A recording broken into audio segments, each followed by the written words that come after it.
Doctor Yunus সরকারের 2029 সাল পর্যন্ত ক্ষমতায় থাকার সুযোগ ছিল, কিন্তু তারা থাকেননি, তারা নির্বাচন দিয়ে চলে গিয়েছেন। কিন্তু এখানে অনেক রহস্য স্পষ্ট হয়ে গেছে, পর্দার অন্তরালে সব রহস্য ধীরে ধীরে বের হয়ে যাচ্ছে। দর্শক, ইউনূস সরকারের সাবেক উপদেষ্টা, সাবেক মন্ত্রী জনাব আসিফ মাহমুদ, বর্তমান এনসিপি নেতা, তিনি বলছেন 2029 সাল পর্যন্ত ক্ষমতায় থাকতে ডিপ স্টেট থেকে আমাদের অফার করা হয়েছিল। That is very significant. এর মানে বাংলাদেশে কে ক্ষমতায় থাকবে, কতদিন থাকবে, কিভাবে থাকবে, এটা ডিপ স্টেট ঠিক করে দেয়, তারা অফার করে। এই অফার কেন তারা করে? তারা পারে বলে। তারা 29 সাল পর্যন্ত কাউকে ক্ষমতায় রাখার সক্ষমতা রাখে, যার ফলে তারা অফার করতে পারে বা অফার করেছে। এটা এই একটা বিষয় যে ডিপ স্টেট বাংলাদেশের রাজনীতি খেলতে পারে, এটা ওপেন সিক্রেট। এখন দেখেন, এই ওপেন সিক্রেটস আমরা মেনে নিচ্ছি। আমরা জানি যে ডিপ স্টেট নির্বাচনের ফলাফল ইঞ্জিনিয়ারিং করে পাল্টে দিতে পারে, ডিপ স্টেট কাউকে ঠেকিয়ে দিতে পারে। ডিপ স্টেট চাইলে নির্বাচন হয়, নাইলে নির্বাচন হয় না। এটা জেনে শুনে আমরা সবাই মেনে নিয়েছি। এর মানে একটা ভয়ঙ্কর রাহুর গ্রাসের মধ্যে আছি আমরা, এটা স্পষ্ট হয়ে গেল যে জনগণ চাইলেই যে কেউ ক্ষমতা আসবে তা না, ডিপ স্টেট চাইতে হবে। আসিফ মাহমুদের এই বক্তব্য থেকে একদম স্পষ্ট হয়ে গেল। তাদের কিছু শর্ত ছিল, তারা পুরো স্ট্র্যাটেজি আমাদের সাজিয়ে দিয়েছিল কিভাবে ক্ষমতায় থাকা যায়। আমরা কিন্তু রাজি হইনি। কেন রাজি হয়নি? শর্তের কারণে রাজি হয়নি।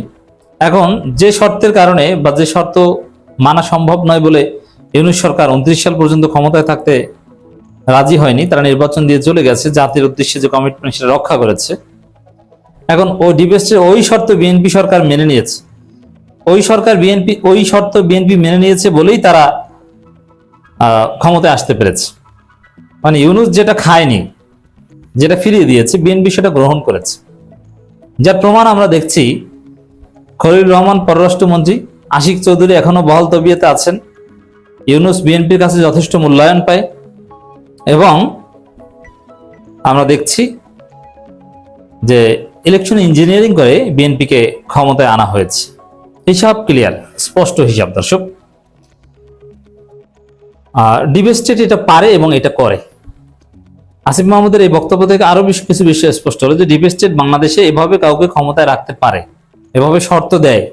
অতীতে অনেক গোষ্ঠীকে এভাবে ক্ষমতায় রেখেছে। তাহলে ডিপ স্টেট কি, বুঝতে পারছেন কতটা ভয়ানক শক্তি বাংলাদেশে? তারা কাউকে ক্ষমতায় আনা এবং ক্ষমতা থেকে নামিয়ে দিতে সক্ষম। এমনকি বিএনপি, এই যে আওয়ামী লীগ সরকার যে ক্ষমতাচ্যুত হয়েছে, ক্ষমতা ছেড়ে পালাতে হয়েছে, এজন্য তারাও ডিপ স্টেটকে দায়ী করে যে আন্দোলন কিছু না, ডিপ স্টেট চেয়েছে, আমার পতন হয়েছে।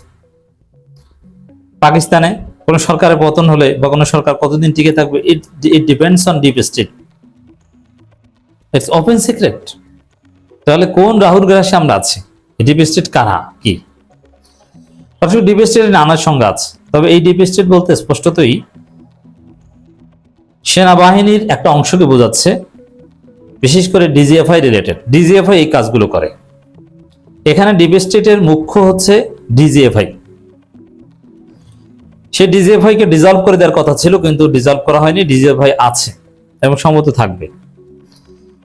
ইউনূস সরকার একদম প্ল্যান করে দিয়েছিলেন। তাই প্ল্যান করে দিলে ওই প্ল্যান অনুযায়ী কাজ করলে 29 সাল পর্যন্ত ক্ষমতায় থাকতে পারতো, এবং 29 সাল পর্যন্ত ক্ষমতায় থাকলে বিএনপি কিছুই করতে পারতো না। কিন্তু জামাতও কিছু করতে যেত না এবং জনগণও খুশি হতো। কিন্তু ওই যে শর্ত, ওই শর্ত মানলে ইউনূসের ব্যক্তিত্ব থাকে না, ইউনূস থাকে না, যার ফলে ইউনূস ওই শর্ত মানতে যাননি। তারা পুরো স্ট্র্যাটেজি আমাদের সাজিয়ে দিয়েছিল কিভাবে ক্ষমতায় থাকা যায়। আমরা কিন্তু রাজি হইনি। অনেক কিছু আছে, আমি কিছু বলছি যে কি স্ট্র্যাটেজি সাজিয়ে দিয়েছিল। গণভোটটা আগে দিবে এরকম একটা প্রস্তাব ছিল, এরপর স্থানীয় সরকার নির্বাচন করবে। এই দুইটা করতে পারলে 29 সালের আগে জাতীয় নির্বাচনের কথা কেউ বলতে পারতো না। এই দুইটা কাজ করলেই হতো। কিন্তু তারপরও নির্বাচিত সরকার হাতে ক্ষমতা হস্তান্তর করার জন্য উদ্গ্রীব ছিলেন ইউনূস সরকার, যার ফলে তারা 29 সাল পর্যন্ত ক্ষমতায় থাকেননি, থাকার যথেষ্ট সম্ভাবনা থাকলো। এমনকি এই যে দেখেন, এখানে আরেকটা হিসাব বলে যে বিএনপিও মনে করতো যে মনে হয় আমরা পারবো না, 29 সাল পর্যন্ত ইউনূস সরকার ক্ষমতায় থাকবে। এই বিশ্বাস থেকে এই যে বিএনপি গণভোট মেনে নিয়েছে, ইউনূস সরকার সব প্রস্তাব মেনে নিয়েছে, এখন এসে বলছে যে এটা মানি না, সেটা মানি না। তো কেন তখন বিএনপি ইউনূস সরকারের সব প্রস্তাব মেনে নিয়েছিল? কারণ বিএনপি মনে করতো যে ইউনূস এই নির্বাচন তো দেবে না এত তাড়াতাড়ি, এই যে ফেব্রুয়ারিতে যে নির্বাচন হয়েছে, এইসব নির্বাচন ইউনূস দিবে না, এগুলো ফাও কথা। ওগুলো ডিপ স্টেটের বিভিন্ন মেকানিজমে সব ভেস্তে যাবে, কিভাবে কি হবে কেউ টেরও পাবে না।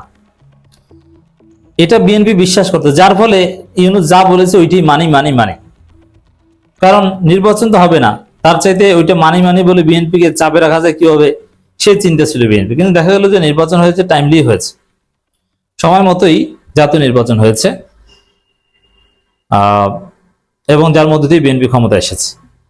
তো ওই যে বিএনপি বিশ্বাস করতো যে ইউনূস এত নির্বাচন দেবেন না, 29 সাল পর্যন্ত ক্ষমতায় থাকবেন, এই বিশ্বাসের ভিত্তি ছিল বিএনপিও ডিপ স্টেট নিয়ে সন্দেহ সংখ্যায় ছিল। কিন্তু এই ডিপ স্টেটের মধ্যস্থতায় লন্ডনে তারেক রহমানের সাথে মিটিং এর পর এই ডিপ স্টেটই বিএনপি কে বলেছে যে কোনো সমস্যা নেই, ক্ষমতায় আপনারা আনবেন, আমরা এনে দেব। তো দর্শক, 2029 সাল পর্যন্ত ক্ষমতায় থাকতে ডিপ স্টেট থেকে আমাদের অফার করা হয়েছিল।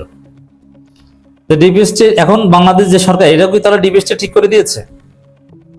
এই প্রশ্ন আমরা করতে চাই। এখানে একটা বিষয় দেখেন যে আসিফ মাহমুদ সাহস করে এই ডিপ স্টেটের কথা বলছেন, এবং আরো যারা ডিপ স্টেট নিয়ে সোচ্চার তাদের ছবি সেই ওয়াকারের পদবালক হিসেবে পরিচিত কচুকাতি সাংবাদিকের কাছে চলে যায়, এবং তিনি এগুলো নিয়ে নাড়াচাড়া করেন, আরো অনেক কিছু আছে।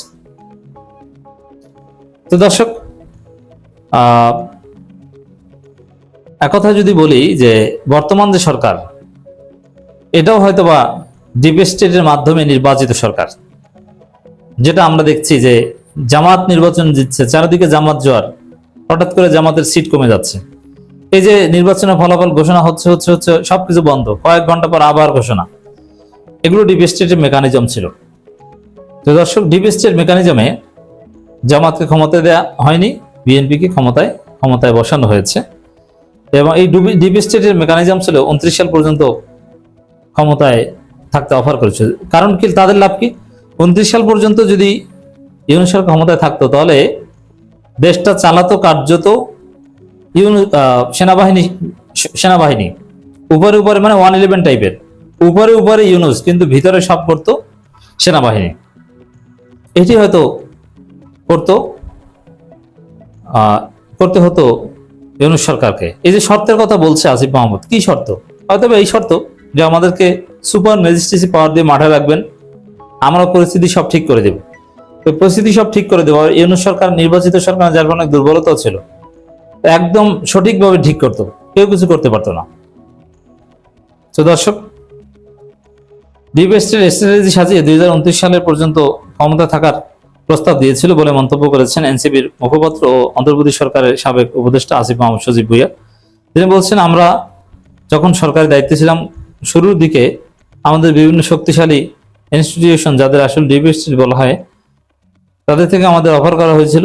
এখন তারা কি শুধু সেনাবাহিনী, ডিজিএফআই না, আরো অনেক আছে, আরো অনেক গোষ্ঠী আছে যারা ডিপ স্টেট এবং যারা ক্ষমতা কাঠামো নিয়ন্ত্রণ করে। তবে সেনা প্রধানের মতো এত পারফেক্ট অন্য কেউ নেই।